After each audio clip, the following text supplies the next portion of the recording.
Chapter 11, Springtime. Now breakfast was eaten before dawn, and the sun was rising beyond the dewy meadows when Almanzo drove his team from the barns. He had to stand on a box to lift the heavy collars onto the horses' shoulders and to slip the bridles over their ears, but he knew how to drive. He had learned when he was little. Father wouldn't let him touch the colts, nor drive the spirited young horses, but now that he was old enough to work in the fields, he could drive the old, gentle work team, Bess and Beauty. They were wise, sober mares. When they were turned out to pasture, they did not whinny and gallop like colts. They looked about them, laid down and rolled once or twice, and then fell to eating grass. When they were harnessed, they stepped sedately, one behind the other, over the sill of the barn door, sniffed the spring air, and waited patiently for the traces to be fastened. They were older than Almanzo, and he was going on 10. They knew how to plow without stepping on corn or making the furrows crooked.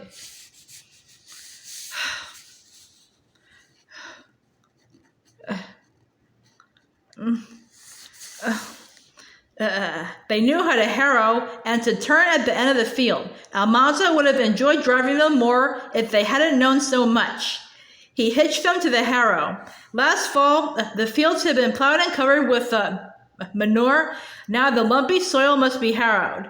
Bess and Beauty stepped out willingly, not too fast, yet fast enough to harrow well. They liked to work in the springtime after the long winter standing in their stalls. Back and forth across the field, they pulled the harrow, while Almanzo walked behind it, holding the reins. At the end of the row, he turned the team around and set the harrow so that his teeth barely overlapped the strip already harrowed. Then he slapped the reins on the horse's rump, shouted, "Get up!" and away they went again. All over the countryside, other boys were harrowing too, turning up the moist earth to the sunshine. Far to the north, the St. Lawrence River was a silver streak at the edge of the sky. The woods were clouds of delicate green. Birds hopped, twittering on the stone fences, and squirrels frisked. Almanzo walked, whistling, behind his team. When he harrowed the whole field across one way, then he harrowed it across the other way. The harrow's sharp teeth combed again and again through the earth, breaking up the lumps. All the soil must be made mellow and fine and smooth.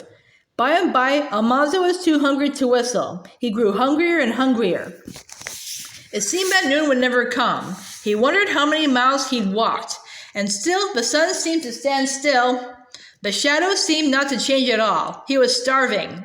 At last, the sun stood overhead. The shadows were quite gone. Almanzo harrowed another row and another. Then at last he heard the horns blowing far and near. Clear and joyful came the sound of Mother's big tin dinner horn. Bess and Beauty pricked up their ears and stepped more briskly. At the edge of the field toward the house, they stopped. Almanzo unfastened the traces and looped them up, and leaving the harrow in the field, he climbed onto Beauty's broad back. He rode down to the pump house and let the horses drink. He put them in their stall, took off their bridles, and gave them their grain. A good horseman always takes care of his horses before he eats or rests, but Almanzo hurried. How good his dinner was, and how he ate! Father heaved his plate again and again, and Mother smiled and gave him 2 pieces of pie. He felt better when he went back to work, but the afternoon seemed much longer than the morning. He was tired when he rode down to the barns at sunset to do the chores. At supper he was drowsy, and as soon as he had eaten, he climbed upstairs and went to bed. It was so good to stretch out in the soft bed. Before he could pull up the coverlid, he fell fast asleep. In just a minute, Mother's candlelight shone on the stairs and she was calling. Another day had begun. There was no time to lose, no time to waste in rest or play. The life of the earth comes up with a rush in the springtime.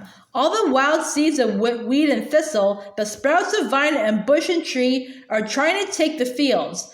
Farmers must fight them with harrow and plow and hoe. They must plant the good seeds quickly.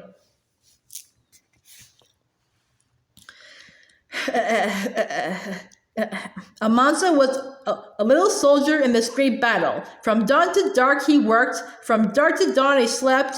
Then he was up again and working. He harrowed the potato field till the soil was smooth and mellow, and every little sprouting weed was killed. Then he helped Royal take the seed potatoes from the bin in the cellar and cut them into pieces, leaving 2 or 3 eyes on each piece. Potato plants have blossoms and seeds, but no one knows what kind of potato will grow from a potato seed. All the potatoes of one kind that have ever been grown have come from one potato. A potato is not a seed, it is part of a potato plant's roots. Cut it up and plant it, and it will always make more potatoes just like itself. Every potato has several little dents in it that look like eyes. From these eyes, the little roots grow down into the soil, and little leaves push up toward the sun. They eat up the piece of potato while they are small, before they are strong enough to take their food from the earth and the air.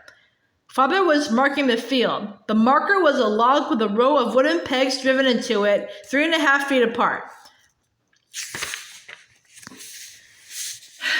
One horse drew the log crosswise behind him, and the pegs made little furrows.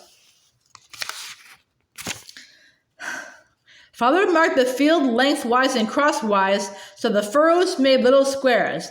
Then the planting began. Father and Royal took their hoes, and Alice and Almanzo carried pails full of pieces of potato. Almanzo went in front of Royal, and Alice went in front of Father down the rows. At the corner of each square where the furrows crossed, Almanzo dropped one piece of potato. He must drop it exactly in the corner so that the rows would be straight and could be plowed. Royal covered it with dirt and patted it firm with the hoe. Behind Alice, Father covered the pieces of potato that she dropped. Planting potatoes was fun. A good smell came from the fresh earth and from the clover fields. Alice was pretty and gay, with the breeze blowing her curls and setting her hoop skirts swaying. Father was jolly, and they all talked while they worked. Almanzo and Alice tried to drop the potatoes so fast that they'd have a minute at the end of the row to look for birds' nests or chase a lizard into the stone fence. But Father and Royal were never far behind. Father said, "Hustle along there, son, hustle along." So they hustled, and when they were far enough ahead, Almanzo plucked a grass stem and made a whistle between his thumbs. Alice tried, but she could not do that. She could pucker her mouth and whistle. Royal teased her. Whistling girls and crowing hens always come to some bad ends. Back and forth across the field they went, all morning, all afternoon, for 3 days. Then the potatoes were planted. Then Father sowed the grain. He sowed a field of wheat for white bread, a field of rye for rye and Indian bread, and a field of oats mixed with Canada peas to feed the horses and cows next winter. While Father sowed the grain, Almanzo followed him over the fields with Bess and Beauty, harrowing the seeds into the earth. Almanzo could not sow grain yet. He must practice a long time before he could spread the seeds evenly. That is hard to do. The heavy sack of grain hung from a strap over Father's left shoulder. As he walked, he took handfuls of grain from the sack. With a sweep of his arm and a bend of his wrist, he let the little grains fly from his fingers. The sweep of his arm kept time with his steps, and when Father finished sowing a field, every inch of ground had its evenly scattered seeds, nowhere too many or too few. The seeds were too small to be seen on the ground, and you could not know how skillful a sower a man was till the seeds came up. Father told Almanzo about a lazy, worthless boy who had been sent to sow a field. This boy did not want to work, so he poured the seeds out of his sack and went swimming. Nobody saw him. Afterward, he harrowed the field, and no one knew what he had done. But the seeds knew, and the earth knew, and when even the boy had forgotten his wickedness, they told it. Weeds took that field.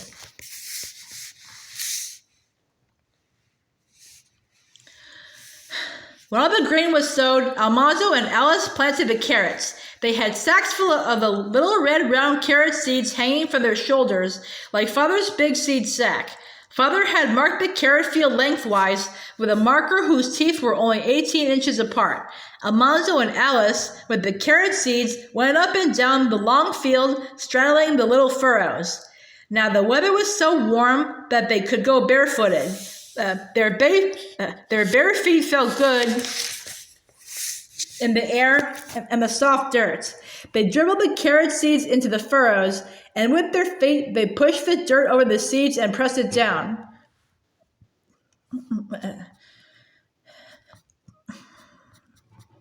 Almanzo could see his feet, but of course Alice's were hidden under her skirts. Her hoops rounded out, and she had to pull them back and stoop to drop the seeds neatly into the furrow. Almanzo asked her if she didn't want to be a boy. She said yes, she did. Then she said no, she didn't. Boys aren't pretty like girls, and they can't wear ribbons. I don't care how pretty I be, Almanzo said. I wouldn't wear ribbons anyhow. Well, I like to make butter, and I like to patch quilts, and cook and sew and spin. Boys can't do that. But even if I be a girl, I can drop potatoes and sow carrots and drive horses as well as you can. You can't whistle on a grass stem, Almanzo said. At the end of the row, he looked at the ash trees, crumpled new leaves, and asked Alice if she knew when to plant corn. She didn't, so he told her. Corn planting time is when the ash leaves are as big as squirrels' ears. How big a squirrel? Alice asked. Just an ordinary squirrel. Well, those leaves are as big as a baby squirrel's ears, and it isn't corn planting time. For a minute, Almanzo didn't know what to think. Then he said, a baby squirrel isn't a squirrel, it's a kitten. But it's just as much a squirrel. No, it isn't. It's a kitten. Little cats are kittens, and little foxes are kittens, and little squirrels are kittens. A kitten isn't a cat, and a kitten isn't a squirrel either. Oh, Alice said. When the ash leaves were big enough, Almanzo helped to plant corn. The field had been marked with a potato marker, and Father and Royal and Almanzo planted it together. They wore bags of seed corn tied around their waists like aprons, and they carried hoes. At the corner of each square, where the furrows crossed, they stirred up the soil with the hoe and made a shallow hollow in it, dropped 2 grains of corn into the hollow, and covered them with dirt and patted the dirt firm. Father and Royal worked fast. Their hands and their hoes made exactly the same movements every time.